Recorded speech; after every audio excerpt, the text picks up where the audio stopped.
En primera instancia, mientras vayan entrando algunos de sus compañeros, terminamos de presentar la parte del temario. Luego vamos a tomar una lista para eh, darles unos puntos extras para el primer parcial. Entonces, en esta materia, lo que ustedes van a ver es la parte teórica del diseño de un sistema de control. Esto es analizar técnicas tanto para eh, sistemas SISO, que se denominan simple entrada y simple salida, como también sistemas MIMO, múltiples entradas, múltiples salidas. Eh, por lo general los vamos a analizar en el dominio discreto. En el dominio continuo lo han hecho en sistemas de control. Entonces, en la parte de diseño vamos a ver lo que se refiere a sistemas discretos. Fundamentalmente en la parte de ecuaciones de estado vamos a hacer un énfasis en los sistemas MIMO. Por supuesto, para entender el procedimiento del diseño de un sistema de control, vamos a tener que empezar con lo que se refiere interfaces, que es primordial para poder entender qué es lo que estamos haciendo en la parte matemática, porque esta materia es con un contenido alto de matemática. Nuestra herramienta de análisis va a ser, o herramienta para analizar, será MATLAB, que es una herramienta que ustedes seguramente ya lo manejan. En alguna ocasión, si este se da el caso, vamos a utilizar la View como sistema SCADA. Y si queremos diseñar o simular algún circuito eléctrico o electrónico, tenemos ahí el Proteus, que nos va a ayudar a hacer la simulación. Si queremos hacer la electrónica de potencia, pues tenemos el PSIM para realizar también esa misma simulación. Pero preferimos utilizar Proteus íntegramente para no estar saltando de paquete en paquete. Y acá en este Proteus podemos hacer microprocesadores que controlan los circuitos electrónicos. Más allá, podemos también utilizar algún otro esquema que seguramente lo van a ver eh, en la parte de laboratorio o JTP, que viene a ser el CADESIM, que es una herramienta computacional que nos ayuda, digamos, a hacer la simulación de la parte de automatización. La parte de automatización creo que está un poquito flojo, vamos a tener que, de alguna manera, ya he planteado varias veces en anteriores direcciones de carrera que se implemente un laboratorio con trainers, 4 o 5 trainers, donde sea modular, de tal manera que ustedes hagan las conexiones y ya exista un elemento, o perdón, un esquema de control ya implementado y otra parte donde ustedes pueden implementar con chicotillos, etcétera, ¿no? Pero ojalá que en esta próxima gestión de los postulantes puedan aceptar aquello, hacer, eh, digamos, realidad ese laboratorio, ya que tenemos los predios de cota a cota donde hay mayor espacio para implementarlo. Esperemos que se haga realidad ese sueño que tengo para que la parte de automatización esté un poquito más fuerte, porque control se aprende haciendo, no se aprende simplemente teorizando, ¿no? Matemáticamente, ¿no? Hay que implementarlo, hay que hacer la interfaz, hay que programar, ya sea en LabVIEW o en algún PLC, etcétera. Hay que programar eso, hay que interactuar. Por supuesto, por el momento, si no tenemos sistemas reales estándar, podemos interactuar con maquetas que podemos hacernos nosotros mismos para ya después, en lo futuro, cuando exista más recursos, podamos adquirir o implementar eh, sistemas de tipo estándar, ya sea para la parte de excitatrices, ya sea para sistemas térmicos, ya sea para sistemas mecánicos. Entonces, eso obviamente lleva tiempo para poder implementarse. Lastimosamente, ustedes ya están a punto de abandonar la carrera porque esta es una de las materias de último semestre, consecuentemente, bueno, ojalá, no les digo que reprueben, sino que ojalá se queden todavía un tiempito para que podamos nosotros ver nuestro sueño hecho realidad. Entonces, lo que vamos a presentar ahora es lo que vamos a avanzar en la materia. En este caso, como verán, tenemos una teoría de interfaces. Vamos a, no vamos a transcribir todo aquello, simplemente voy a copiar esta parte, pegarlo en el cuaderno.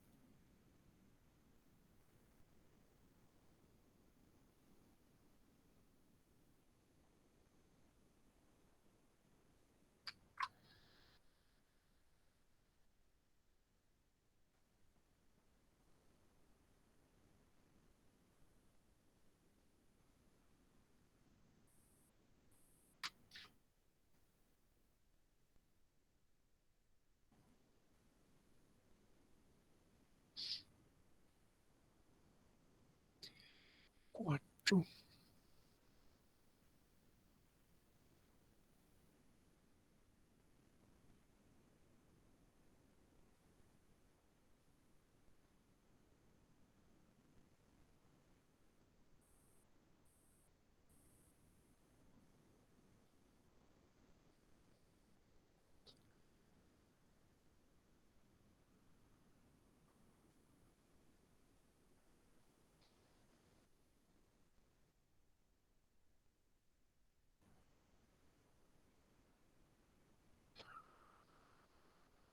Bien, ahí tenemos el, el programa analítico, la bibliografía,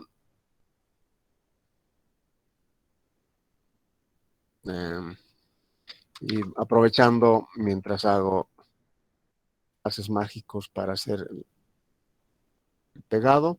Ustedes tienen toda la bibliografía en Classroom. Si ustedes han tenido la oportunidad para entrar a Classroom, van a poder descargar toda la bibliografía necesaria. Enseguida les voy a explicar al respecto. Ahí está. Entonces veamos cómo y qué es lo que tenemos en Classroom.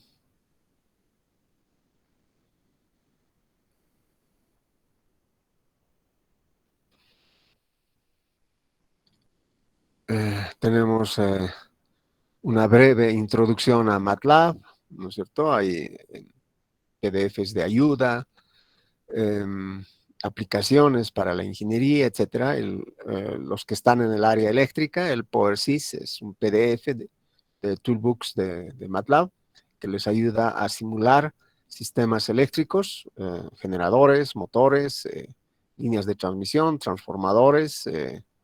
Creo que también hay subestaciones, hay líneas de voltaje BDC, HVDC, o sea, en corriente continua alta tensión. Pueden hacer simulaciones de variadores, inversores, etcétera. Toda esa herramienta está dado acá. Nuestro texto base va a ser sistemas de control en tiempo discreto de Katsuhito Ogata, que está acá el texto. Es el texto base. Sensores acondicionadores, esto les va a ayudar bastante a la parte o a la etapa de interfaces. Tenemos un toolbox también de NNet cuando estemos viendo las redes neuronales, van a recurrir a este documento. Luego, cuando estemos haciendo controladores difuso, van a recurrir también a estos fuzzy controllers. El texto que les recomiendo a los eléctricos es control y estabilidad en sistemas eléctricos de potencia de Kundur, que es este de acá. Es un texto buenísimo para ver el funcionamiento desde el punto de vista control de todo el sistema eléctrico de potencia. Tenemos ingeniería de control acá. Un ratito. Es de Bolton. Acá es el toolbox de controlador difuso. Y para la parte de sistemas de control tenemos también otro toolbox que es de MATLAB. Tenemos cualquier cantidad de textos acá para inteligencia artificial, los convertidores.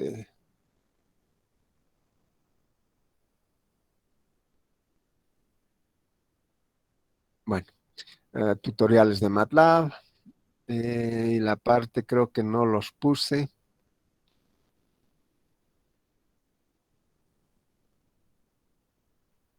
Eh, Creo que ustedes ya deben tener el texto de sistemas de ingeniería de sistemas de control de Katsuhito Ogata, del mismo autor, pero para tiempos continuos. Este es para tiempos discretos. Por eso creo que no lo subí. Es un texto base también para la parte de sistemas de control que ustedes seguramente ya han vencido. Tenemos acá todo donde dice Proc MATLAB G2 2021. Ustedes van a descomprimir este archivo. Están todos los programas que hemos ejecutado, que se ha ido ejecutando y se ha ido adjuntando hasta el semestre anterior. Entonces acá van a encontrar exámenes resueltos, propuestos, eh, los programas que utilizamos en clases, ¿no? Para resolver los problemas, hacer ejemplos, etcétera. Toda esa información está acá. Entonces tienen toda la bibliografía, bastante bibliografía que ustedes pueden consultar y también los programas y posteriormente les vamos a entregar también el cuaderno, o sea que prácticamente ustedes no harían casi nada, solo utilizar su cerebro. Bien, entonces una vez voy a explicar más después, pero seguiremos con nuestra parte introductoria. En esta parte vamos a dar las reglas del juego que nos va a guiar durante el transcurso del semestre. Si ustedes no están de acuerdo, díganlo, podemos cambiar algo dentro, por supuesto, de lo razonable y de lo posible. Entonces, acá tenemos el primer parcial, el segundo parcial, que vale 30, 30, el examen final, que también vale 30, la ayudantía, que vale 10, haciendo un total de 100. JTP no está incluido acá, el sistema ya lo evalúa, o sea, esta nota es simplemente de la parte teórica. No confundan, por favor, con la nota total de la materia. La nota total de la materia es un 75% teórico y un 25% JTP.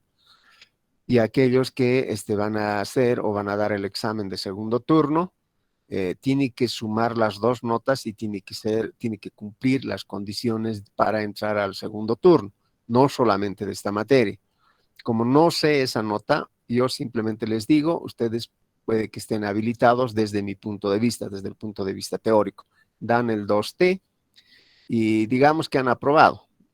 Entonces yo voy a subir la nota, esa nota de 2T y sorpresa, no está su nombre.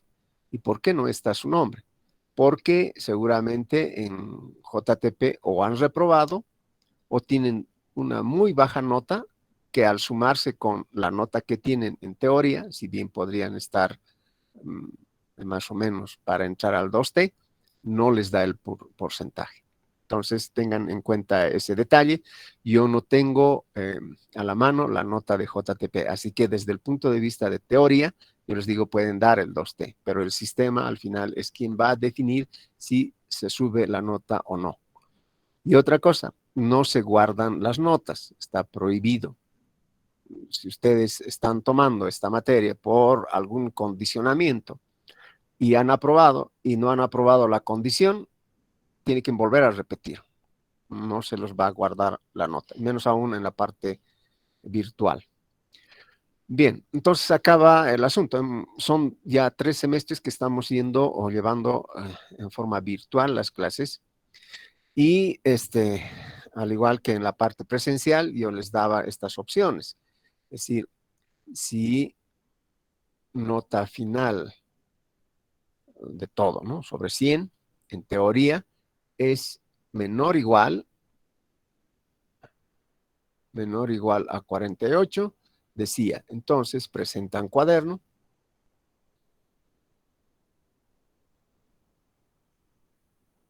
Y automáticamente ustedes tienen una nota final, o sea, transcrito, tienen una nota final de 51. Esta parte, en los 3 semestres que hemos llevado en forma virtual, hemos tenido no muy buenas experiencias. En primera instancia porque se les da el cuaderno transcrito y nadie toma apuntes, me parece. Me gustaría que ustedes tomasen los apuntes, porque vamos a desarrollar la parte teórica y yo no voy a escribir todo lo que estoy explicando. Desde mi punto de vista podría ser superfluo tal vez la explicación o tal vez podría ser redundante, pero para ustedes podría ser importante. Así que yo no lo voy a escribir, ustedes tendrían que escribirlo. Consecuentemente, les recomiendo, por favor, mientras se desarrolle esta materia, ustedes tengan un cuaderno al lado y vayan haciendo como si estuvieran en forma presencial, tomando apuntes, eh, dibujando, escribiendo lo que ustedes creen conveniente, que es importante, etcétera, ¿no? Porque si bien lo voy a escribir algunas partes, pero no voy a escribir todo lo que estoy hablando. Entonces, resulta que hacen una copia un poco a la rápida y muy, muy somero de lo que estamos dándoles estas pizarras Hydro. Entonces, he visto a partir de este semestre pedirles que ustedes presenten el cuaderno antes del primer parcial, no al final al final de la materia, ¿no? De la nota final, sino en cada semestre va a ser evaluado o considerado la presentación de cuadernos. Eso es un plus, no es necesario, no están obligados a presentarlo. Si ustedes lo quieren presentar, preséntenlo, si no, no lo hagan, no es obligatorio. Sin embargo, eso se va a sumar, ¿de acuerdo? A los parciales. En el primer parcial ya tienen de entrada un plus de más 10 puntos por asistencia.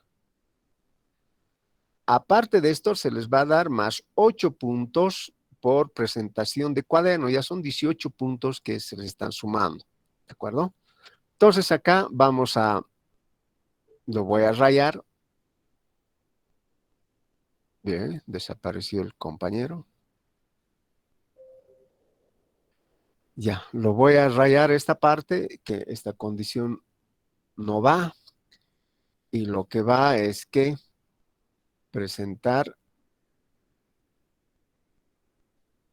de forma voluntaria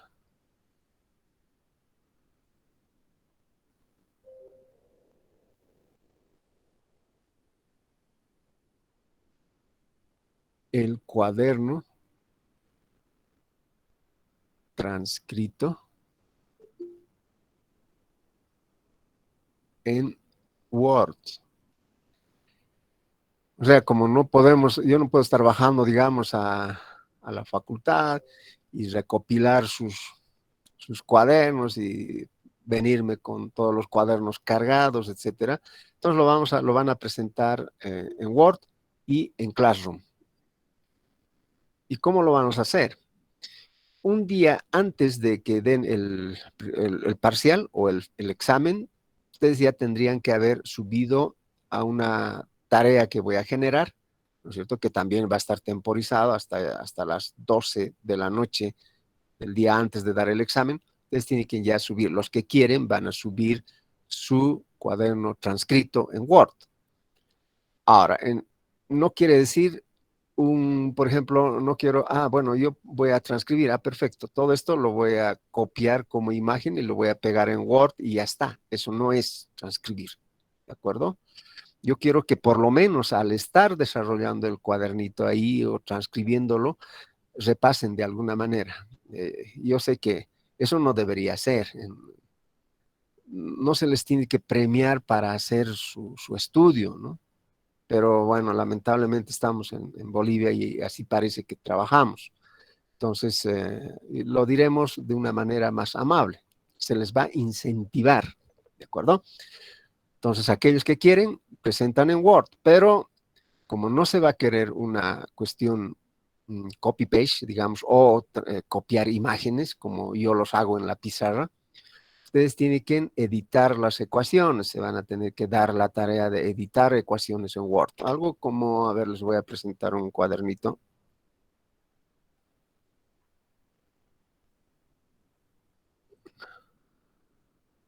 Ok. Este es de una materia que se llama convertidores de energía. estudiamos MOSFETs con circuitos de disparo, etcétera, ¿no? Y tenemos acá todo desarrollado. Las ecuaciones están editadas por cada ejercicio, las simulaciones se las presentan en Proteus, eso sí pueden pegarlo, ¿no? Estas imágenes, o en su defecto pueden también hacer las simulaciones respectivas para que puedan ordenar de mejor manera. Entonces, aquí estamos usando el PSIM, aquí usamos Proteus para hacer la simulación y hacemos una contrastación con el PSIM. Se hacen simulaciones y, bueno, incluso utilizamos el Arduinito para hacer disparos de SCRs, controlamos convertidores, que obviamente estos Arduinitos tienen sus programas que los listamos allí. Bueno, este es un cuaderno transcrito. Aquí no se ha podido, digamos, faltó tiempo para hacer esta edición, así que lo ha pegado un circuito directamente. Pero bueno, las ecuaciones están ya transcritas. Bueno, algo similar como esto, ustedes van a realizar en Word y lo pasan a Classroom y yo los voy a ir calificando con un máximo de 8 puntos, como había indicado.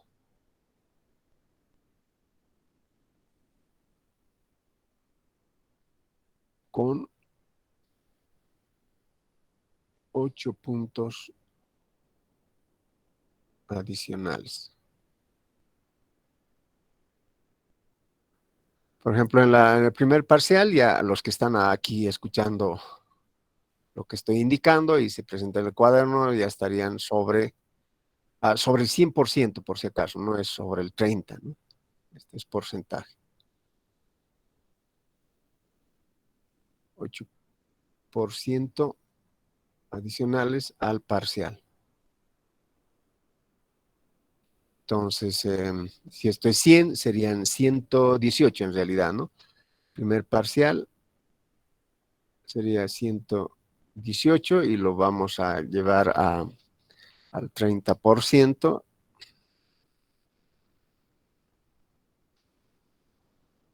Entonces sería 35.4 sobre el final, ¿no? Más o menos son 5.4 sobre la nota final. Y yo creo que es bastante alto el puntaje que se tiene acá, pero que lo aprovechen. Ese sería con respecto a los cuadernos. Vuelvo a repetir, esto es voluntario, no crean que los estoy obligando. El que quiere presenta y eso no va a repercutir en esta calificación, no tiene nada que repercutir. Luego, como siempre estamos incentivando, vamos a indicar que si la nota final, esto vamos a cambiar de color, si la nota final es menor, no, perdón, mayor o igual a 60 puntos, entonces puede solicitar trabajo de investigación.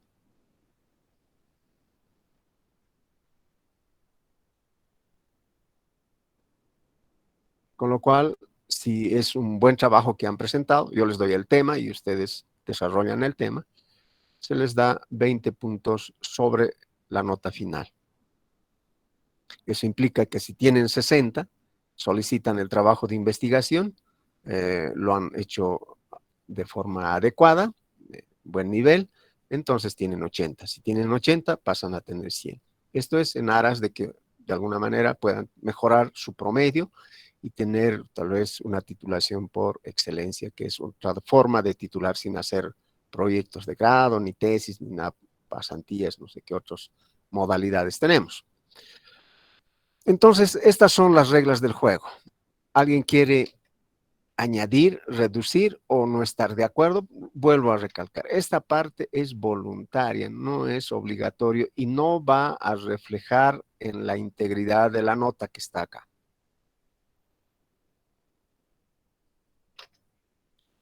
Muy bien. Entonces ahora, lamentablemente, fíjense ustedes, no aparece la parte de lista, no obstante que instalé el Assistant Smith. Así que sí, René Halcón,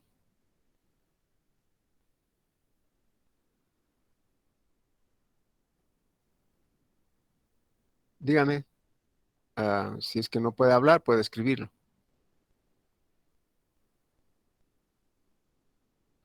No está aquí en la pantalla, si es que está esperando, aparece normalmente aquí. No lo veo. Si se presenta, yo le admito. Desafortunadamente, ya son 2:31 en mi reloj, así que,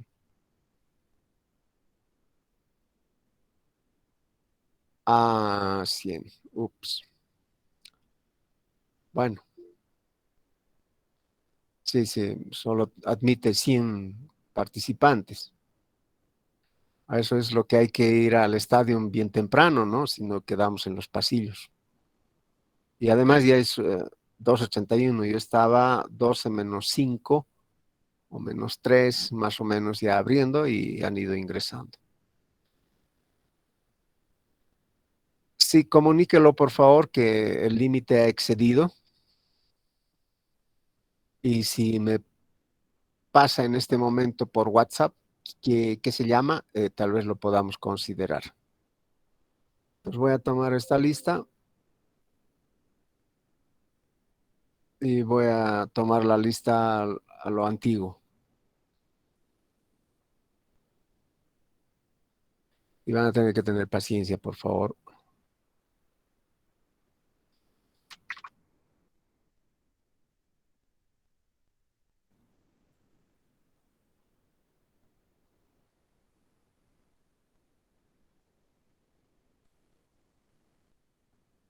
Yo también me voy a llamar.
Muy bien, ya están todos los estudiantes y para que entren la mayor cantidad de estudiantes, yo sé que la siguiente clase no van a estar los 101 participantes, hoy día están más y quieren seguir entrando por los puntos, ¿no?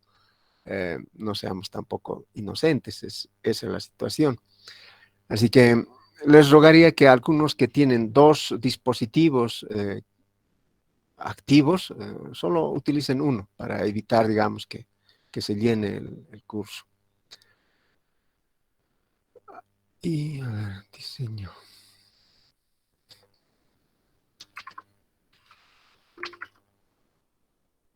Y uno salió, otro entra.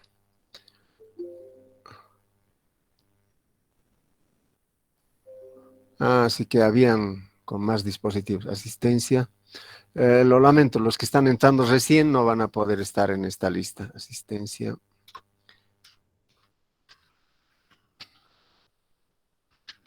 clases 04 agosto.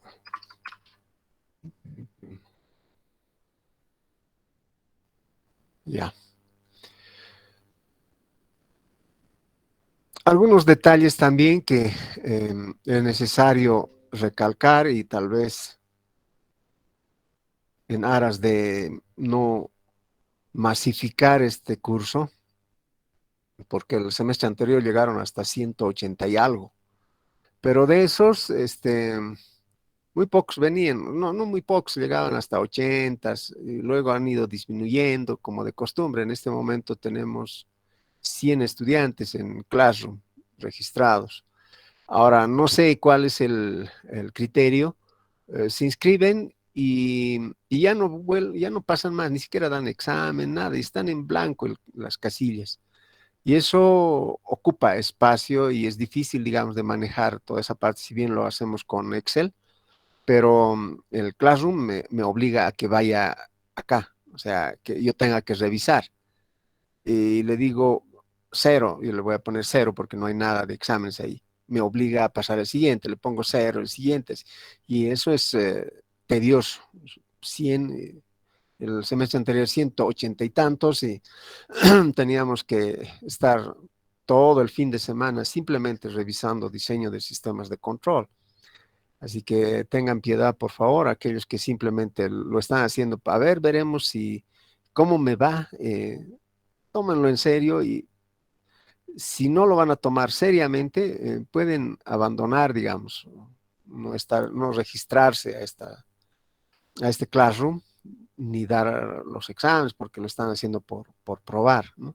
Y además eso creo que da un mal aspecto en su récord académico. En el SIGA se pone cero, cero, cero y la gente ve y dice, ¿qué pasó aquí? ¿Es un mal estudiante o qué? Entonces, tengan esos detalles, por favor, muy presente.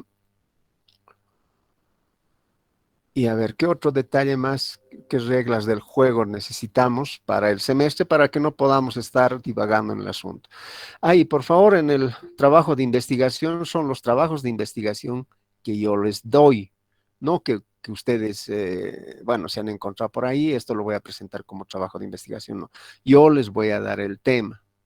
Por eso dice solicitar trabajo de investigación. Yo les doy el tema y ustedes tienen que desarrollar del tema, no algo que ustedes se imaginan que es. Eso ya me ha pasado el semestre anterior, vino un estudiante y era otro tema y nada que ver con lo que se le había pedido, ¿no? Entonces, necesito por favor también tengan presente y no estén insistiendo que por favor, que mi abuelito, etcétera, no, no hay eso. O sea, aquí están las reglas del juego, están bien claros y nos vamos a tener en el semestre sobre esta regla del juego.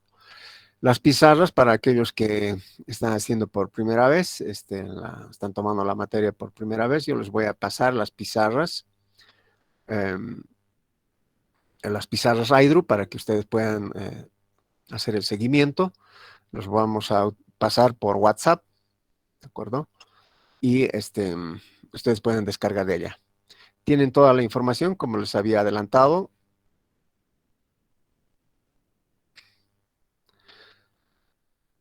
Bueno, ya se ha descompaginado la lista, así que no tiene sentido, digamos, si es que van a solicitar que se les incluya, etcétera, ¿no? Voy a ver si,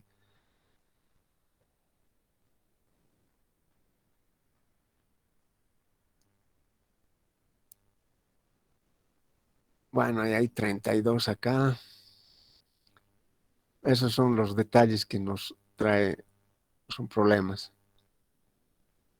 Lo que les pediría, a ver, son 10, tengo 12:43, les voy a dar 5 minutos. Ahora, cómo van a saber que están? Daremos 2 minutos para que manden su nombre por WhatsApp, pero no lo hagan de su amigo. Le voy a poner a mi amigo. Y eso hasta en presencial hay. Yo hago circular una lista y se le ponen el nombre de su amiguito y del más y del otro amigo, van llenando la lista, ¿no? Y se les llama y no están presentes. Entonces eso es lo que vamos a hacer ahora. A partir de este momento tienen 4 minutos daremos y pasen por WhatsApp aquellos que han entrado tarde, en aras de ser un poco justos, porque no han podido entrar. Pasen su nombre y vamos a confrontar aquello. Por WhatsApp, por favor. Nos daremos ese tiempito.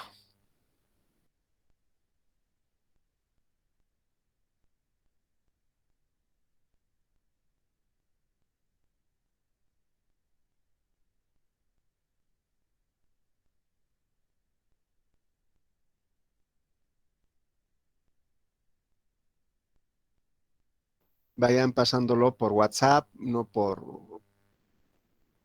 Google Meet, por WhatsApp, pongan el nombre y vamos a considerar a partir de este momento. Y lo que pase después de los 3 minutos no serán considerados.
¿Y que todos mandamos nuestros nombres o solo los que no han podido ingresar?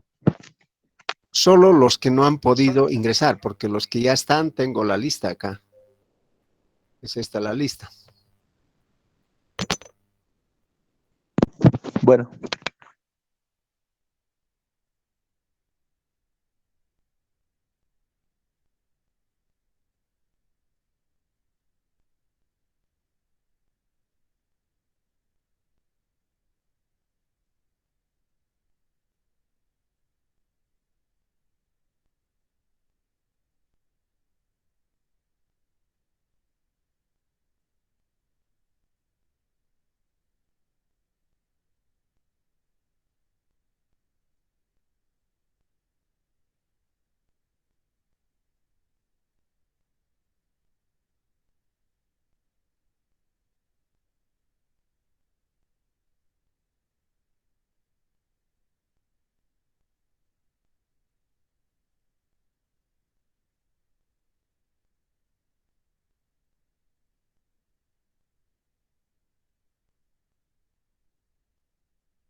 Buenas tardes, ingeniero. Disculpe, tengo una pregunta.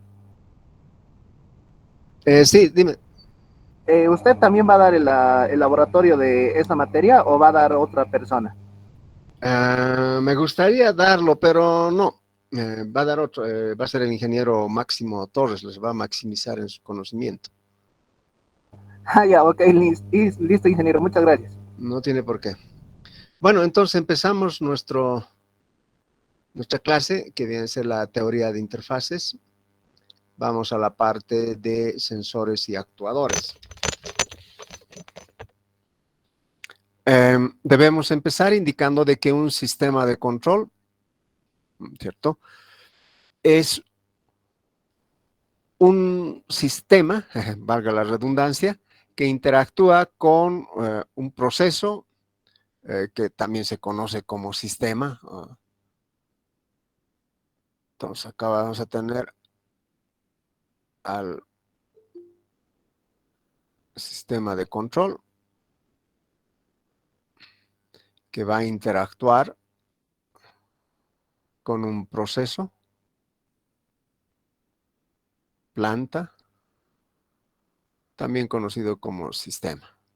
Algunos lo describen así. Esta interacción lo que va a hacer es, ¿para qué hacemos esta interacción, ¿no? Acá el objetivo, modificar el comportamiento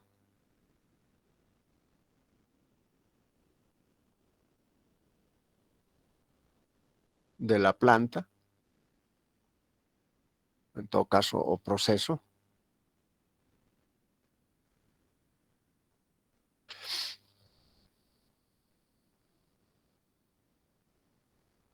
a otro deseado, que muchas veces suele ser llegar a un objetivo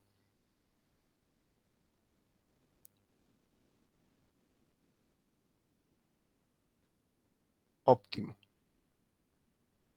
por lo general. Y este comportamiento puede ser llegar a una señal de referencia, seguir una trayectoria. Cuando se dice llegar a una señal de referencia, se suele asociar básicamente a un problema de control. Y cuando se dice que debe seguir una trayectoria, generalmente se asocia a un proceso de regulación, ¿de acuerdo? Entonces, digamos, tenemos un proceso térmico de tratamiento térmico de un material. Para ese efecto tenemos que hacer un calentamiento y luego, digamos, queremos aliviar las tensiones producto de una soldadura. Entonces, ¿qué hacemos? Calentamos el material y lo vamos a ir enfriando paulatinamente.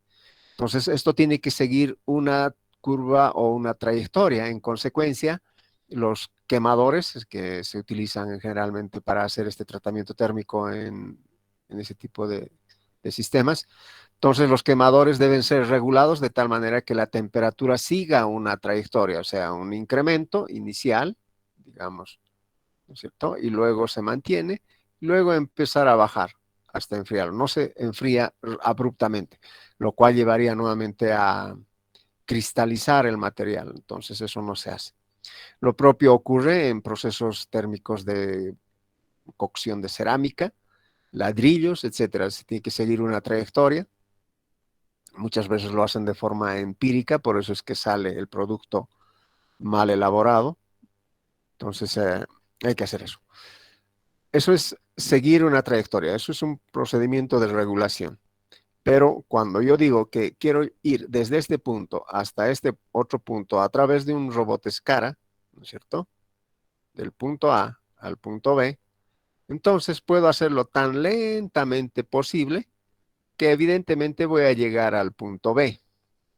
Pero si ese es el comportamiento del sistema como tal, entonces necesito un equipo, ¿cierto? Que podría estar constituido de un actuador y un controlador, una interfase y el controlador, que me va a permitir, en primera instancia, si ese motor está siendo controlado en su velocidad por frecuencia, generar una alta frecuencia de tal manera que esto mueva lo más rápidamente posible y llegue acá. Si voy en ese camino, entonces hay que pensar que este brazo por sí mismo no es inmaterial, tiene masa. Consecuentemente, la masa provoca inercia, con lo cual, con la velocidad que lo he desplazado este brazo, puede que se pase del punto B. Entonces, digamos que estamos así, esto es mi referencia, esto es B, esto es A, entonces le digo, vaya al B.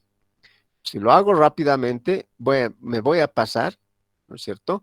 El sistema de control va a detectar que se ha pasado el punto B, por lo tanto va a invertir el sentido de rotación del motor y le va a decir, baje lo más rápidamente posible, ¿no? Y va a ser un penduleo, una oscilación ahí hasta que se estabilice, ¿de acuerdo? Pero estos picos y estas oscilaciones no son adecuadas, digamos, en el funcionamiento de este dispositivo. ¿En qué va a repercutir? En primera instancia, vamos a tener un acortamiento en la vida útil de este dispositivo o de este robot SCARA. Los engranajes se van a ir deteriorando rápidamente y vamos a gastar energía de forma, digamos, no óptima. Con lo cual, ¿qué es lo que se desea? Lo que se desea es que debo llegar a la señal de referencia, o sea, al punto B, desde el punto A, pondremos el ideal, sería así. Y ya está.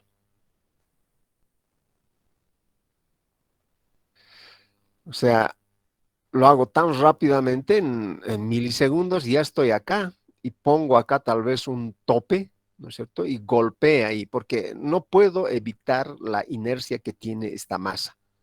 Está presente ahí, no lo puedo abstraerlo. Consecuentemente, tendré que poner un tope y va a chocarse. Y eso no es adecuado, digamos. Entonces, lo que se estila es que con una cantidad de energía, si vamos a optimizar el recurso energético, porque hay varios parámetros acá o varias variables para optimizar. En todo caso, si queremos el tiempo más corto posible, podemos optimizar sin importar el recurso energético. Si queremos optimizar el recurso energético, lo vamos a hacer no tan rápido. Entonces va a llegar a ser y listo. Esto sería real. Es real con controlador. Y esto es real, ¿no? Oscilaciones, etcétera. Y aquí vendría a ser con controlador. Esto puede ir recorriendo más acá, dependiendo del controlador. Y sabemos que cuanto más se recorre a este lado, ¿no es cierto? Cuando más pronto llegue a la señal de referencia, el sobrepico va a empezar a crecer. Entonces, ese es el objetivo del sistema de control. Seguramente ya lo han visto en sistemas de control el semestre anterior, para aquellos que están llevando por primera vez esta materia. Para hacer esta interacción del sistema de control con el proceso, necesitamos un algo. Ese algo está constituido generalmente de un actuador, quien se encarga de mover el dispositivo del punto A al punto B. En este caso, el actuador vendría a ser un motor eléctrico. Entonces, el actuador lo que hace es modificar las condiciones o las variables del proceso, ¿cierto? Modifica una variable, puede ser el ángulo, modificamos ese ángulo. Una variable puede ser la velocidad, modificamos esa velocidad. Entonces, el actuador es lo que modifica las variables del proceso. Pero así como está, si energizamos este motor, va a hacer girar probablemente este brazo de esta forma. Así que no vamos a saber en qué punto está. De alguna manera podemos estimar este punto con el tiempo de funcionamiento, etcétera. Pero eso no es muy seguro porque si temporizamos puede que las condiciones ambientales, como ser la temperatura, puede influir en la lubricación, se vuelve más fluidito si es más alta temperatura, consecuentemente va a girar a un ángulo más extenso de lo que se pedía, entonces vamos a llegar acá. O tal vez si es frío lo vamos a llegar acá. O sea, no es conveniente temporizar el funcionamiento de este actuador. Así que necesitamos un ojo o un oído, necesitamos un sentido. En este caso, en el sistema de control se denomina sensor.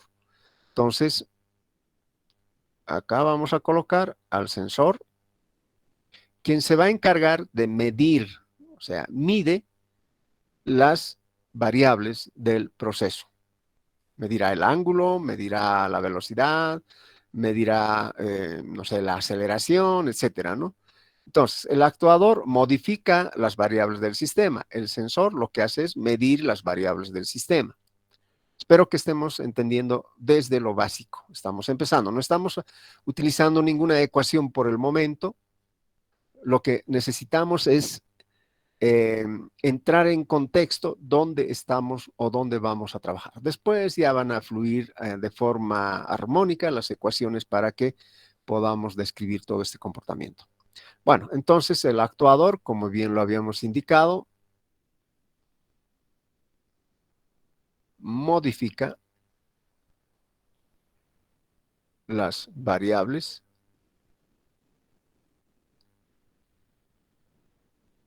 del proceso o planta. Ya entendemos que la planta, en este caso estamos viendo la posición de un brazo escara, pero la planta puede ser una línea de transmisión, la planta puede ser un generador, la planta puede ser un motor, la planta puede ser un sistema térmico, digamos, un horno rotatorio para calcinar el clinker y por lo tanto el cemento, etcétera. En cambio, el sensor lo que nos hace es medir las variables del proceso o planta.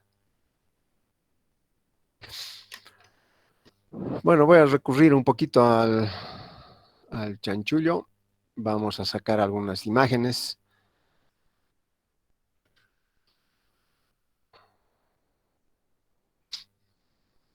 Bueno, estos son los brazos SCARA, de robots SCARA, ¿no? Pero un poquito más industrial vamos a...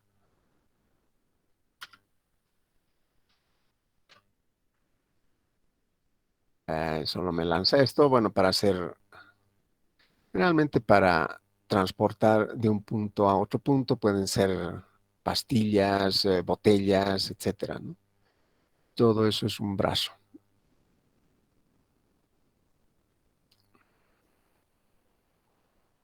Ah, estoy como que tuviera varias opciones y no sé cuál elegir. Algo más bonito.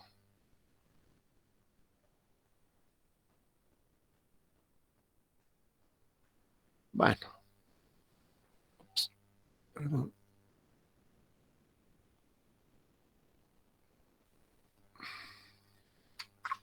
Debemos hacer de esta manera un poquito más.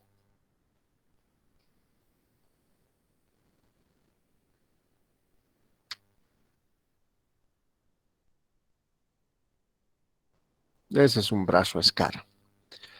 Entonces el motor es el que se encarga de hacer el movimiento. Ese es el actuador. Entonces acá tendremos un... Acá dice fácilmente que gira, ¿no es cierto? Pero ¿quién lo hace girar? Tiene que ser un motor. Entonces acá tenemos un motor que está acoplado acá.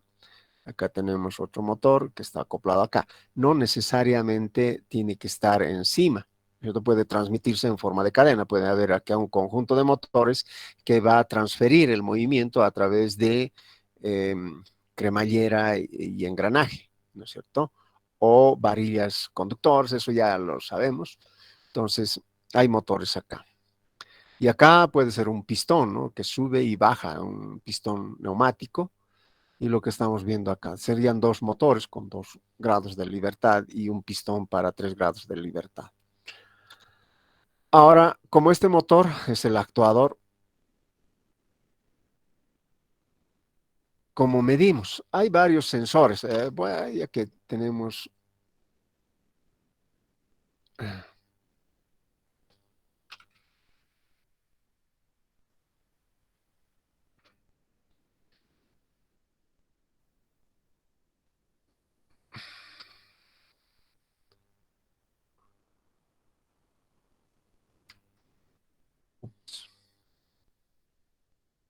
No hay problema, ya hemos.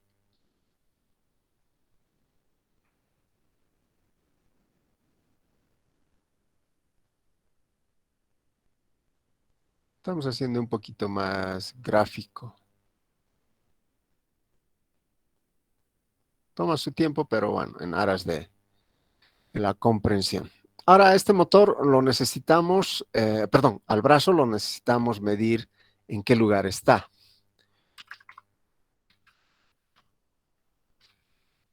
Podemos utilizar un sensor de resistencia como esto, ¿no es cierto? Es un potenciómetro más que todo. Entonces nos va a medir el ángulo. Por supuesto, estos sensores, o perdón, estos potenciómetros que se van a transformar en sensores, son lineales, no son los que pueden comprar en la tienda de electrónica y le dicen, véndame un potenciómetro de 100K. Listo, les van a vender un potenciómetro de 100K. Cuando van a ir a hacer su control, no va a funcionar. ¿Pero por qué? Un potenciómetro es un potenciómetro. Sí, pero el potenciómetro que les va a vender en la tienda de electrónica es un potenciómetro logarítmico. O sea, está diseñado para que pueda mover o pueda regular el, el sonido acorde al funcionamiento o a la percepción de nuestro oído, y eso es logarítmico. En cambio, lo que ustedes necesitan para los sistemas de control son potenciómetros lineales. Lineal no quiere decir esto está lineal. Que lineal quiere decir que a cada ángulo hay una variación de resistencia igual. En cambio, en el logarítmico, los primeros son fuertes y los últimos son lentos. Entonces, esa variación existe. Entonces, tengan cuidado, por favor, en adquirir potenciómetros para la parte de control. No es lo mismo que este que pueden comprar en la tienda electrónica. O si es que tienen, bueno, mejor, ¿no? Pero raras veces traen. Entonces, vamos a colocar acá.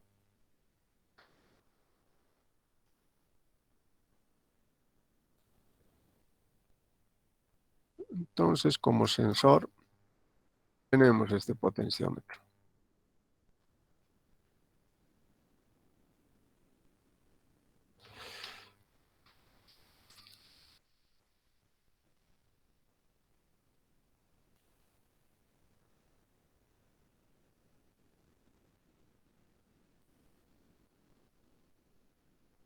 El potenciómetro, si consideramos que es así, y toda esta cinta de cobre, o perdón, de carbón, tiene una guía, y si hacemos mover un determinado ángulo, teniendo por supuesto estos 3 puntos, podemos medir la resistencia, o si lo aplicamos un potencial,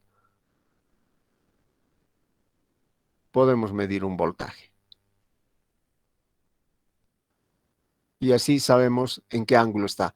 Tal valor de tensión nos dice en qué ángulo está nuestro brazo. Entonces el sensor se encarga de aquello. Obviamente no es el único sensor que podemos utilizar.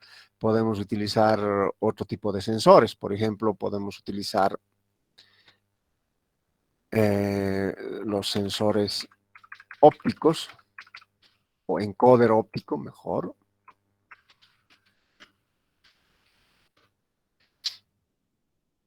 Algo como esto, tan sencillo, nos van a dar pulsos. Lo básico sería esto.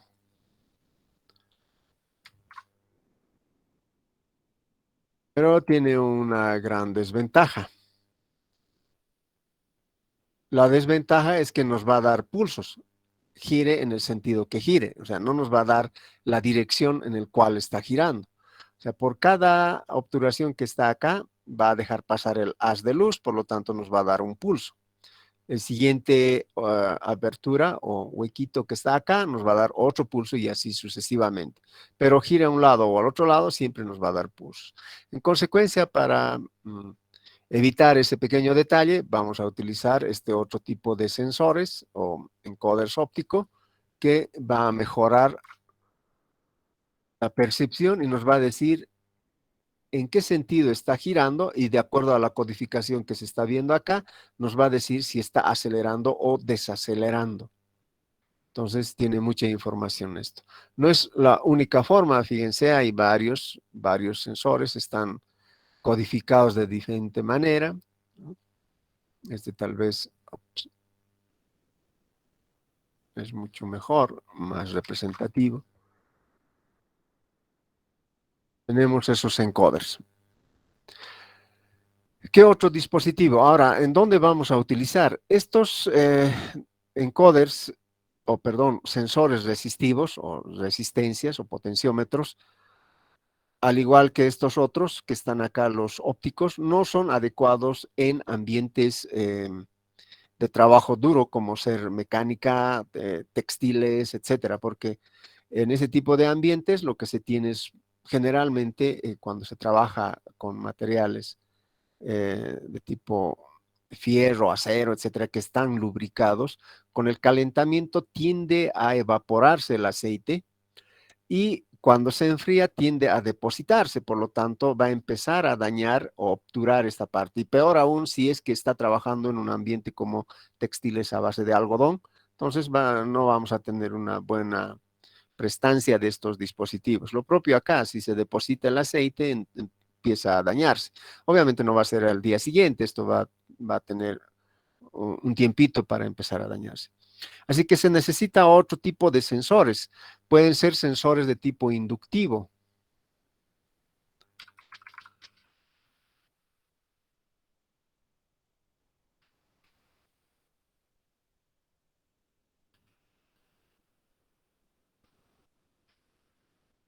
Pueden ser estos que están acá. Hay como hasta bien finos, son tipo lápiz y nos puede determinar, pondremos esto, ups,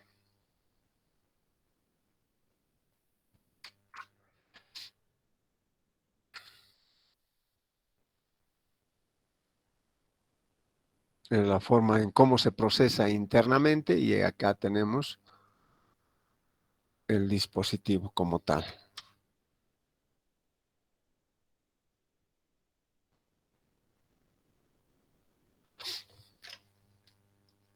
Entonces acá tenemos los encoder óptico y la forma en cómo nos entrega la información está codificado acá. Ya les he dicho, ¿no? Este tipo de encoders nos puede dar el sentido de rotación y además nos puede avisar si se está acelerando o no. Y acá son los sensores o encoder magnético o inductivo. Estos sí son muy utilizados en ese ambiente que les decía, porque simplemente trabaja con la variación de la reluctancia. Podemos aplicar esto en esta parte, pero ¿cómo? O sea, ¿cómo podríamos medir el que se está moviendo a un lado a otro lado con este tipo de dispositivos? Si vemos a... No es este. Bueno, existen más finitos que este que está acá.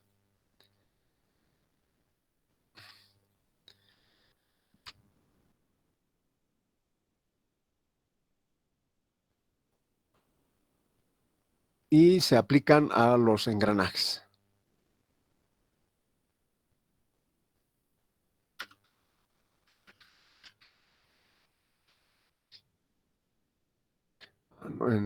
Acá, por ejemplo, por cada dientecito que va a pasar, le va a dar un pulso. Entonces no importa si le echan aceite, está lleno de polvo, es un ambiente bastante agresivo, siempre va a funcionar este sensor. Entonces ese tiene una gran ventaja en la aplicación de este tipo. Acá de todo o nada, tal vez es un poquito más explícito.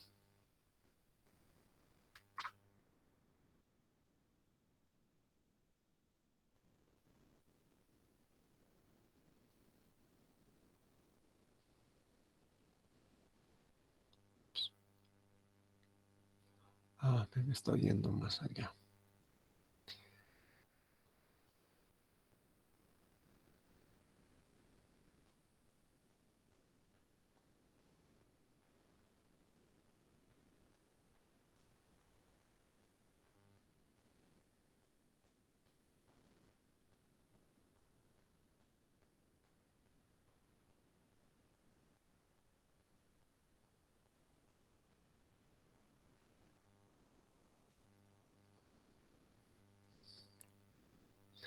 Bueno, ahí tenemos los sensores inductivos. La teoría que está de acá no es nada más como se ve en este circuito. Sabemos que...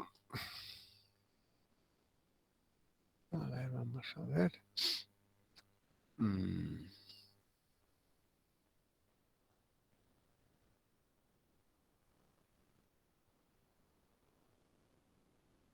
Que hay un flujo magnético y cuando es aire es diferente el flujo magnético. O sea, lo que estamos haciendo es que varía la reluctancia, que es, en este caso, tendríamos una reluctancia mucho más grande, R1, R2, R2 es mucho mayor a R1, ¿cierto? Y cuando está más cerca aún, cambia, ¿no? Entonces eso tiene que ver con la reluctancia. Sabemos que la fuerza magnetomotriz que vamos a colocar acá en un embobinado, ¿cierto? Va a crear el flujo magnético gracias a esta relación. Y acá tenemos la reluctancia, ¿no es cierto? Que está acá. Entonces, si varía esto, siendo la fuerza magnetomotriz constante, lo que va a variar es el flujo. Entonces, al variar el flujo, nosotros podemos verificar, obviamente, si está cerca o está lejos. Entonces, ahí existe todo un elemento de detección, como ser un osciladores, etcétera, que nos va a permitir determinar esa presencia o ausencia de reluctancia. Entonces, el procedimiento es relativamente sencillo. Estos son plug and play. Lo único que hay que diferenciar acá, si es de tipo, se me fue, tipo P o tipo N.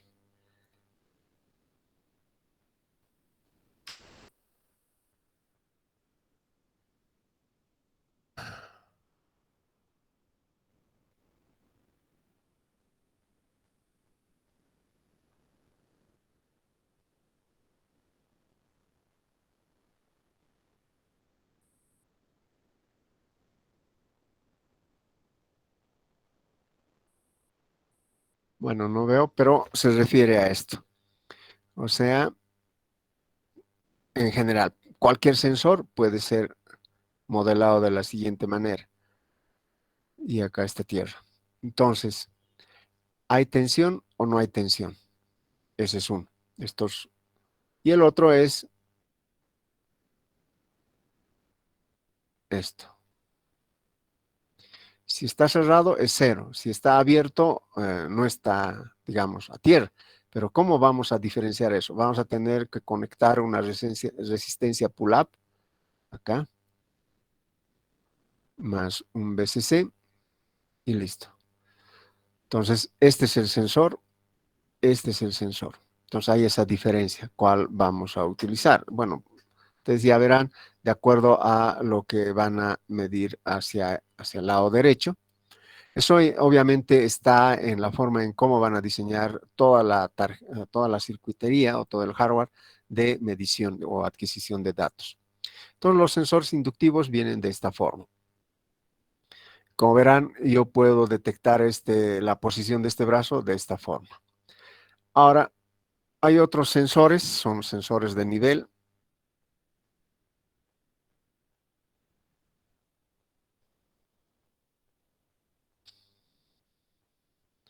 Entre los más utilizados pueden ser de boya, de on-off y ultrasónico.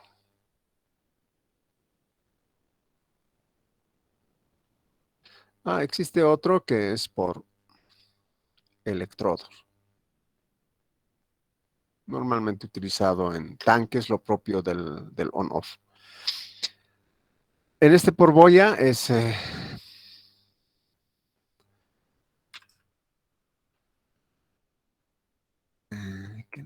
nivel de agua en forma general. Es este de acá. Como verán, esto está sellado, por supuesto. Esta parte es un elemento móvil que puede subir o bajar. Es menos denso que el agua, es plastoformo, pero tiene un anillo al interior que puede ser un imán permanente. Entonces, si está abajo, no cierra contactos. Si se sube, el imán actúa y se cierra contactos. Entonces, es una tipo boya. Lo vamos a copiar la imagen acá.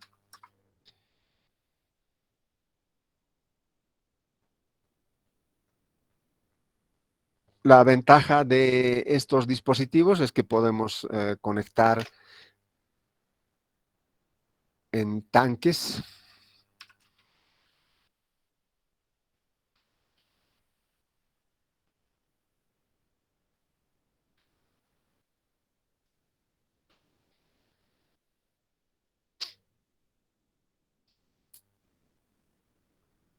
Algo como esto. A ver si está con boya.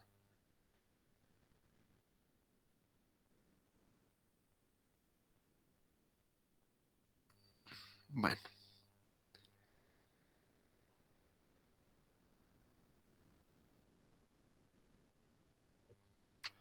Pues la aplicación viene a ser algo parecido. Este tiene una especie de banderita que si el fluido sube, lo lleva hacia arriba. Que si está abajo o el fluido está por debajo de su nivel de referencia, entonces cae. Es lo mismo, parecido a esto, solo que esto está incrustado acá. Entonces podemos colocar en varios lugares, nos va a indicar las alturas, pero no nos va a dar de forma regular, digamos, la altura de esto. El otro es por flotadores, el on-off viene a ser por flotador.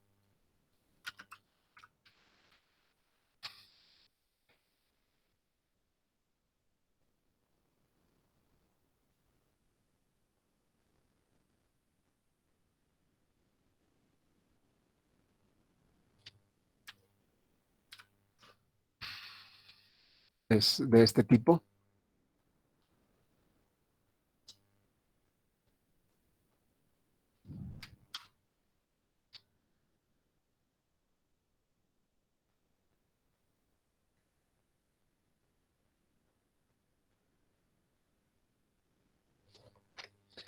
Aquí,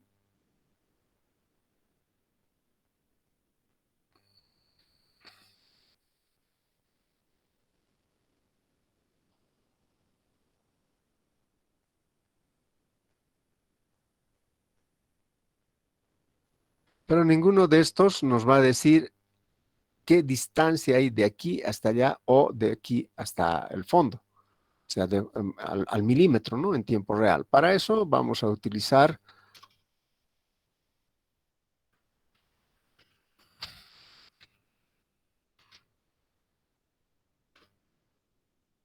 un ultrasonido, como se muestra aquí. A ver.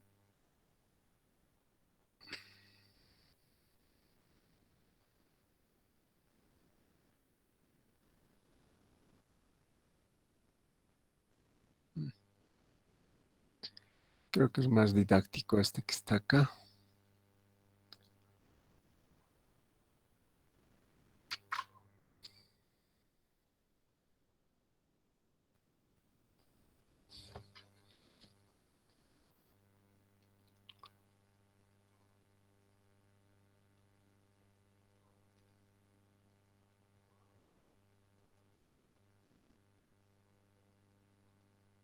Con ultrasonido.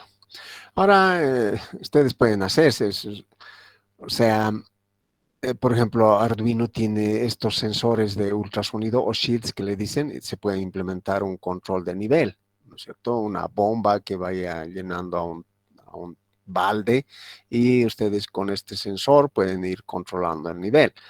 Hay bastante bibliografía sobre el manejo de estos sensores, así que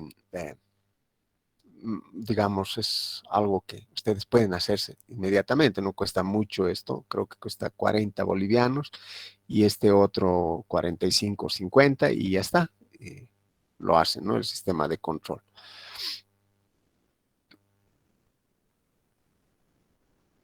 A ver si hay otro, este está con bomba, me gustaría, pero tiene con un flotador, eso es. Eso lo vamos a pasar aquí.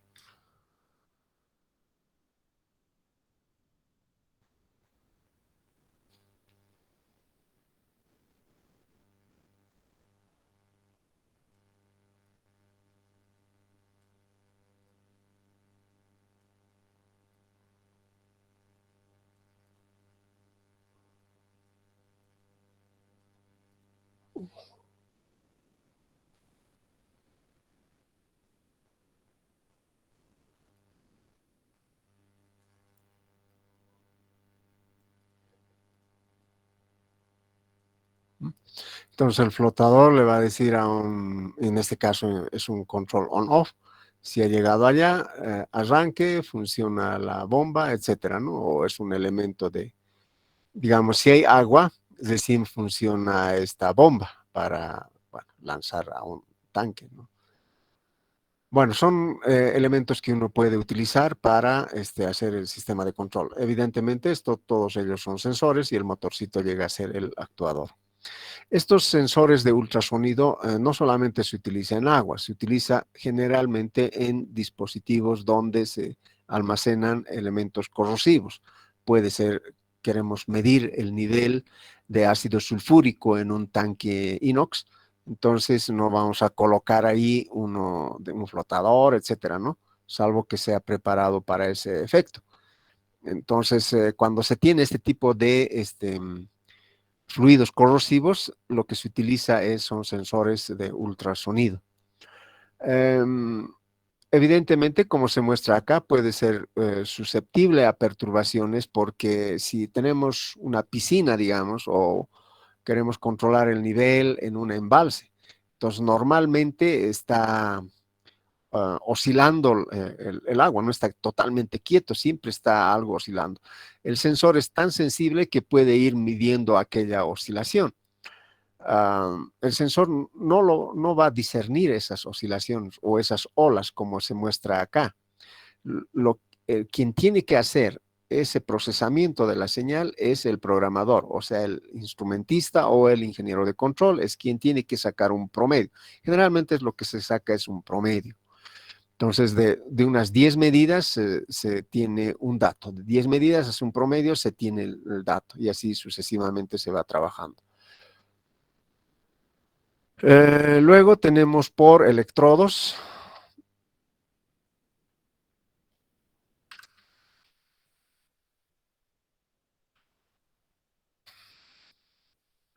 Se van conectando unas varillas como este que se está mostrando acá.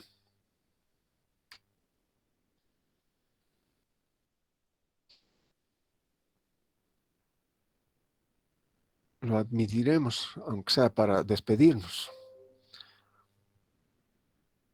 Entonces acá es sensor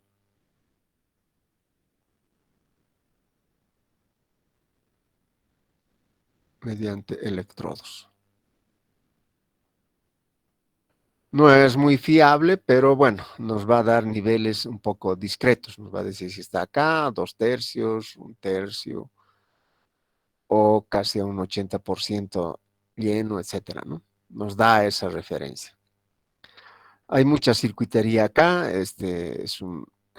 generalmente son utilizados en fluidos que son conductores. O sea, lo que hace acá es cortocircuitar esto y dice, bueno, está en esa condición, en esa posición. Entonces, tiene que ser un líquido conductor eléctrico, por supuesto, para fluidos conductivos. Bueno, esos son los sensores que se utilizan generalmente para el control de proceso. Ahora, podemos cambiar de proceso. Digamos, si nos vamos al área eléctrica, queremos medir tensiones.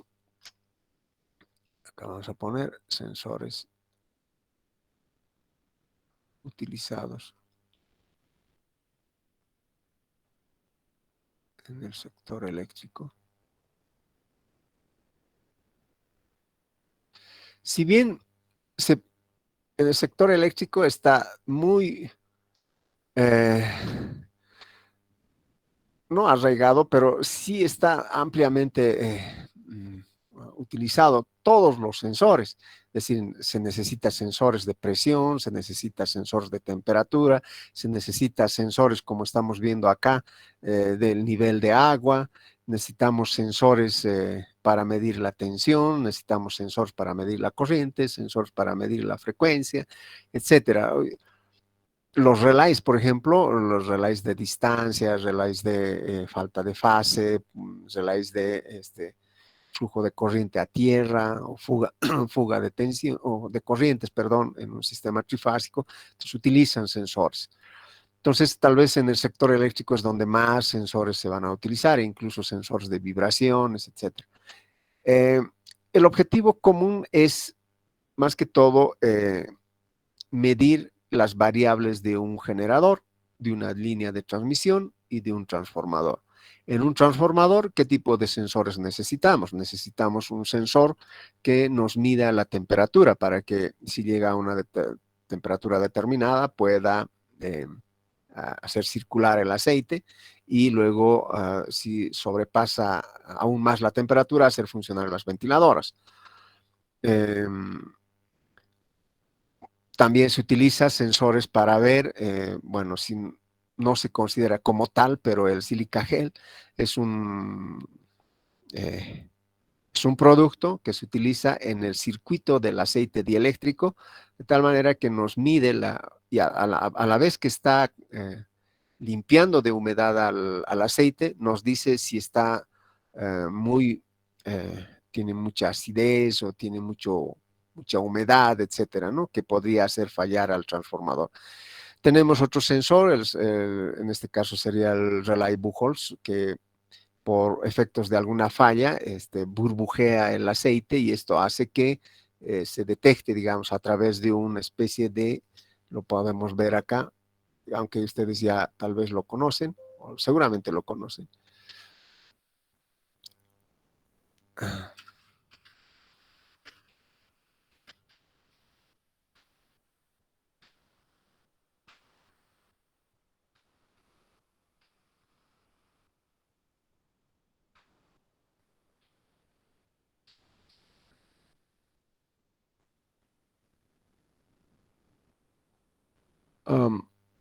Es uno de estos que está acá. Aquí lo...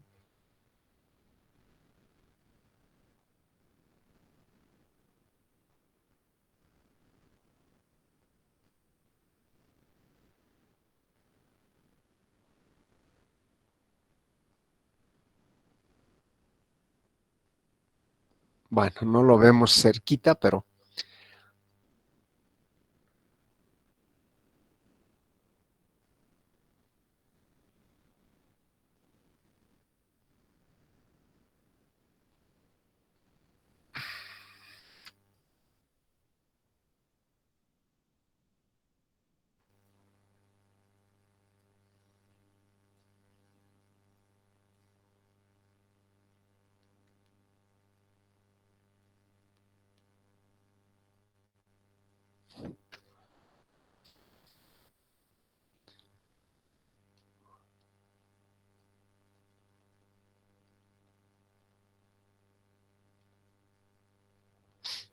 en este caso este sensor va a detectar fallas, digamos, en la línea, generalmente es así, o puede ser también en sus devanados, y esa falla va a producir el burbujeo del aceite y de esa manera nosotros detectamos qué es lo que está pasando, en este caso si hay burbujas producto de alguna falla en el transformador.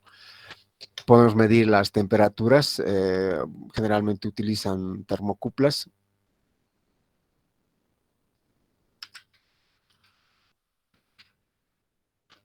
Y hay los de tipo K, tipo J, etcétera. No sé si aquí está.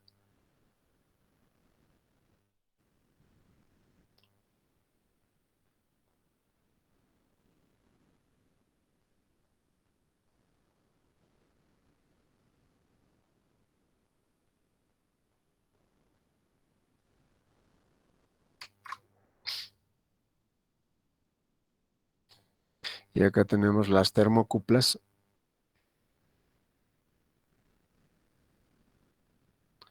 para medir temperaturas.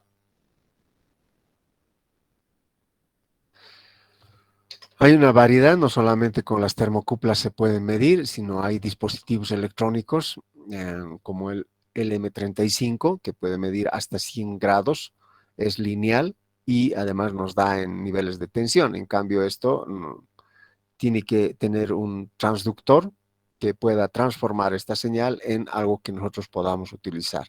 No todos los sensores nos entregan los datos de forma inmediata, sino que se tiene que procesar y lo hacemos a través de transductores. Por lo general, el elemento de medición para medir las tensiones altas, por supuesto, no directamente colocamos un voltímetro allá. El voltímetro también es un sensor, pero no se conecta directamente, sino que existe uno que se llama los transformadores potencial o los PTs, que están mostrados acá.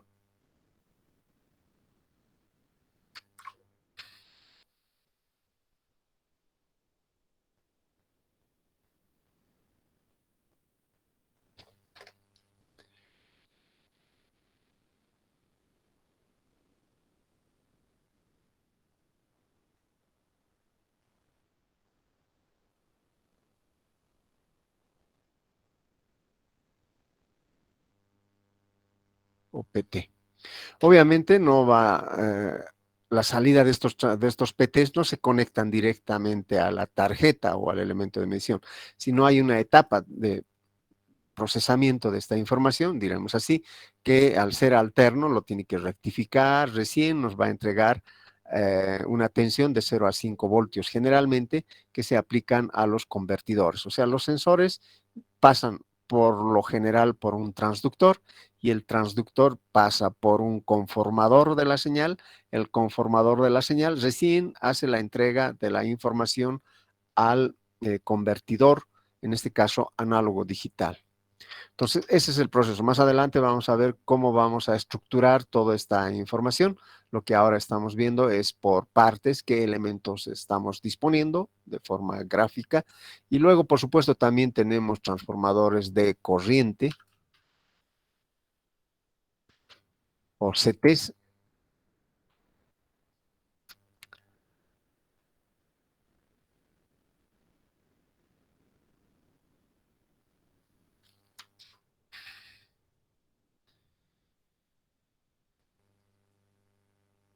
Vamos a copiarle con su leyenda más.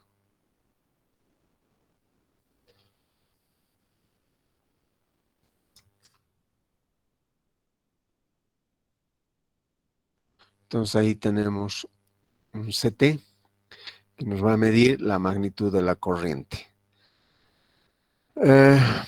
Hay varios relays también, es que son algún grado, son sensores que pueden ya generar una decisión. O sea, son sensores inteligentes los relays que nos va a ejecutar una tarea. En cambio, estos sensores, como estamos viéndolo acá, el PT, el CT, etcétera, no ejecutan ninguna tarea.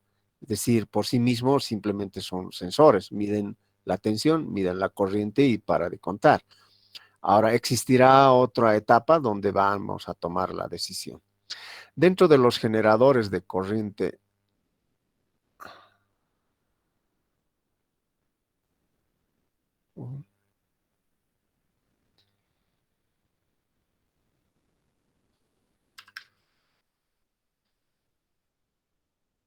de polos salientes, veremos.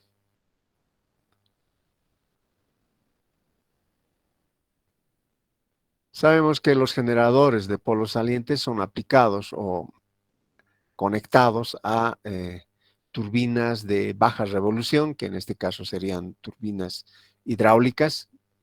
En cambio, para turbinas a gas se utilizan los de rotor liso.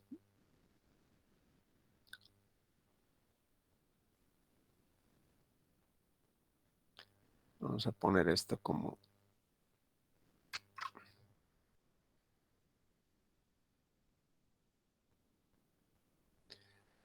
Bien, en este caso es una turbina Francis, entonces creo que no lo tenemos en nuestro país, y si hay debe ser uno bastante pequeño. No tiene problemas, tiene un alto rendimiento, pero el problema es que tiene una tubería de desfogue y eso puede provocar, digamos que si cerramos esto de acá, esto puede jalar, ¿no?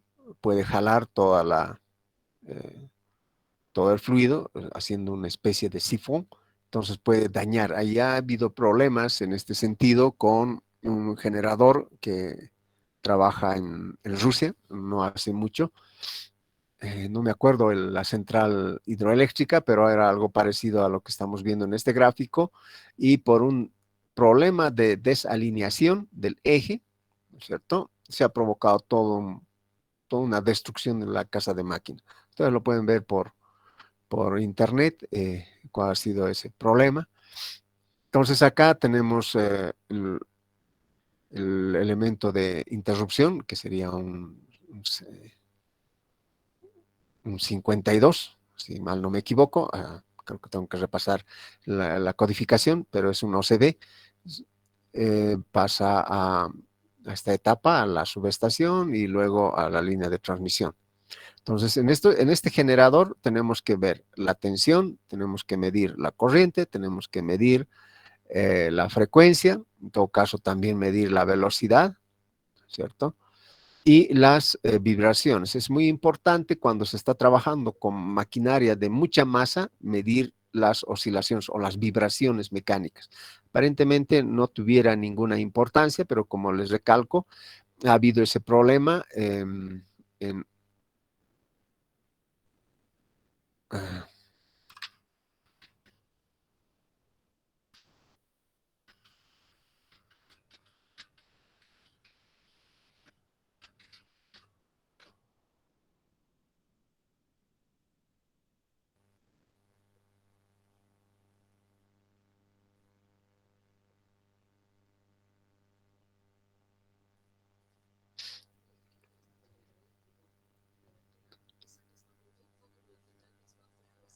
Suyano Susanskaya, sí, ese es el problema de esta central hidroeléctrica. Entonces el análisis indica que ha sido un problema de desalineamiento del eje.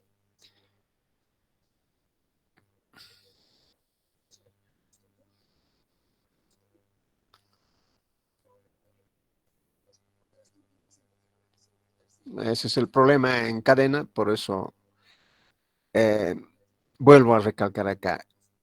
Mientras van viendo el video, momentos de reflexión. El título es una tarjeta de presentación. Lo que va a resolver los problemas son el conocimiento que ustedes tienen, el conocimiento que ustedes adquieran. Así que no vayan por el 51, a ver, ya listo, aprobaré.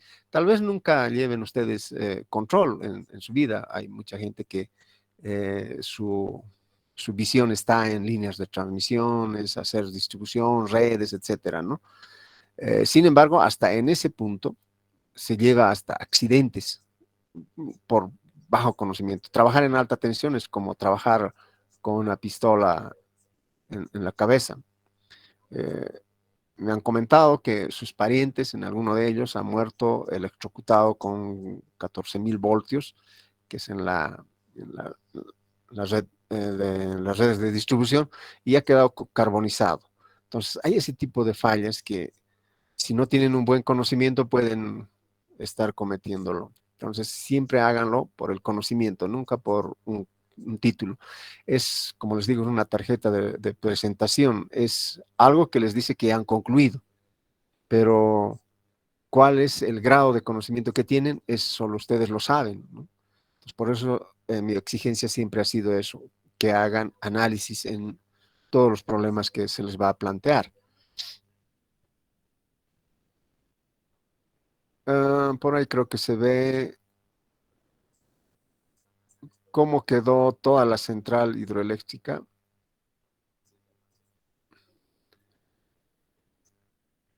Los problemas siempre tuvieron que pasar a los rusos, con Chernóbil. Son generadores inmensos acá y por eso hay que tener mucho cuidado.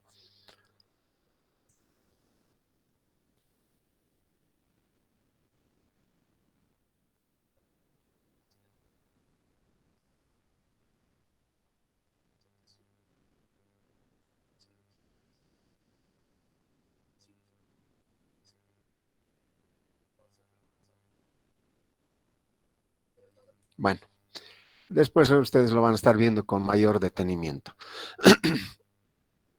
Bueno, por el momento lo podemos dejar ahí. Vamos a ir estructurando más sensores acá, luego vamos a ir estructurando actuadores, y una vez que conozcamos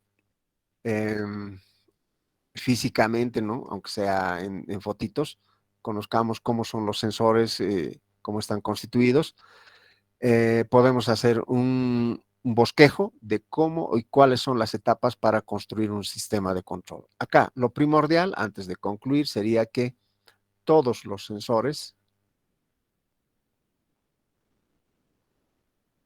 deben trabajar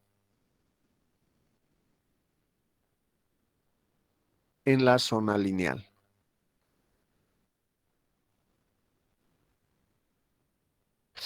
¿De acuerdo?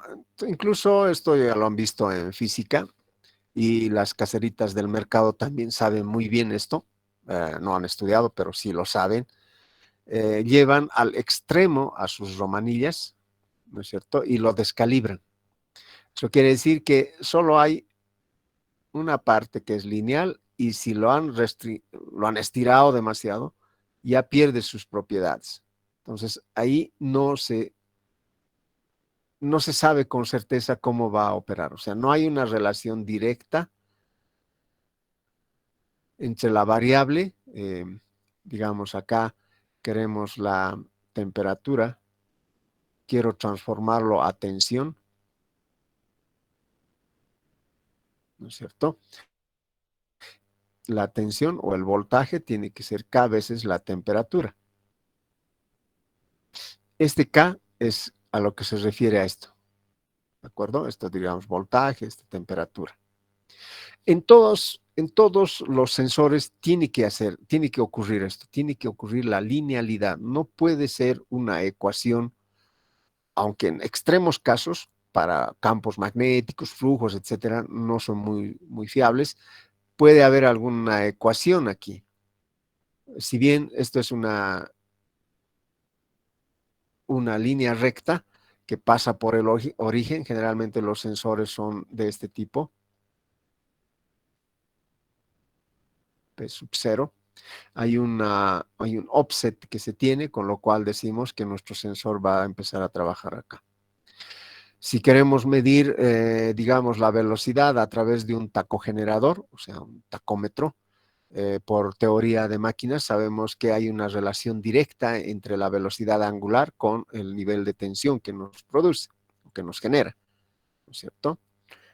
Vamos a poner acá E, ya que vamos a poner N. Y la ecuación que nos garantiza que existe una linealidad tendrá que cumplir C por phi por N. Entonces, para cumplir este requerimiento, para que este generador funcione como sensor, tiene que ser K por N, ¿no es cierto? Donde K va a ser C por phi. C es una constante, sabemos, pero el campo magnético tendría que ser una constante. Para ello tiene que ser un imán permanente.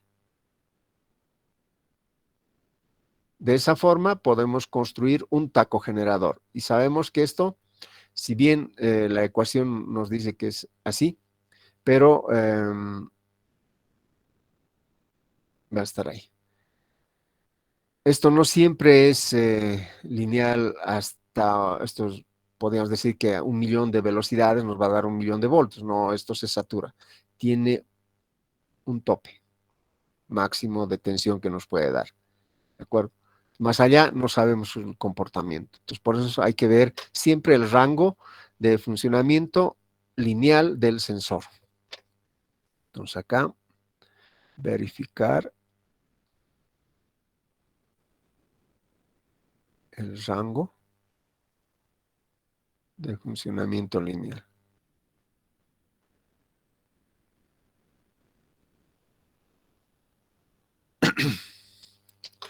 Es lo más importante, hay que ver la linealidad. Por eso cuando les vendan un sensor, piden su hoja de datos y ustedes van a ver hasta qué punto podemos tener una lectura fiel o fiable. Más allá, no sabemos, no es fiable la lectura. Entonces, esta parte es sumamente importante en los sensores. Lo mismo ocurre en los actuadores, tiene que ser lineal. ¿De acuerdo?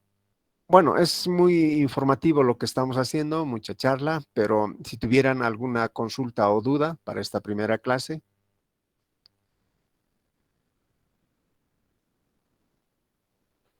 Perfecto. Entonces, como primera clase, vamos a generar nuestro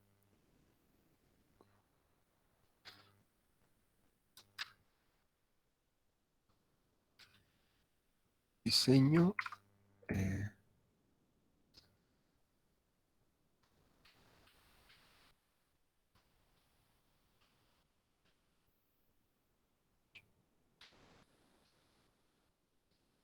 4 de agosto del 2021. Aquellos que estudian por su celular, vamos a poner simplemente la imagen. Ahí, por favor, aquellos que están por primera vez asistiendo a estas clases, la pizarra iDrew, ustedes lo pueden descargar de la red, no pesa mucho y ustedes pueden tener tal como lo estamos viendo en este momento. Pueden editar incluso, pero no se instala en celular, solamente en PC. Entonces, para aquellos que estudian por su celular, entonces les estoy mandando la imagen de todo esto.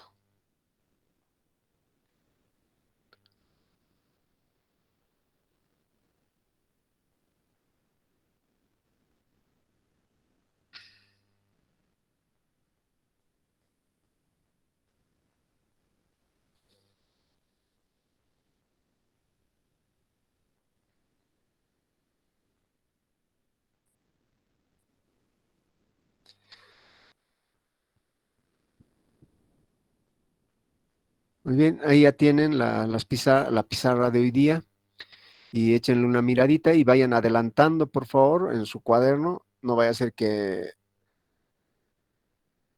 por estar haciendo su cuaderno no estudien adecuadamente. Sabemos que estudian una noche antes, ustedes son muy buenos para eso. Entonces, ahora se les va a complicar el asunto, entregar el cuaderno a estudiar y háganlo con tiempo, prevean la situación. Bien, entonces ha sido un placer tenerlos esta tarde. Nos veríamos la siguiente semana. Si no tuvieran alguna duda, conmigo sería hasta la siguiente semana. Hasta luego, muchachos. Hasta luego, ingeniero. Gracias. Hasta luego, ingeniero. Hasta luego, ingeniero. Hasta luego, que les vaya bien. Hasta luego. Y que, un favor, ¿nos lo escucha? Sí, dime, José. El primer, donde está poniendo usted el programa analítico y todo lo que hemos creado, nos puede pasar también al grupo, ¿cierto? ¿Cuál primero?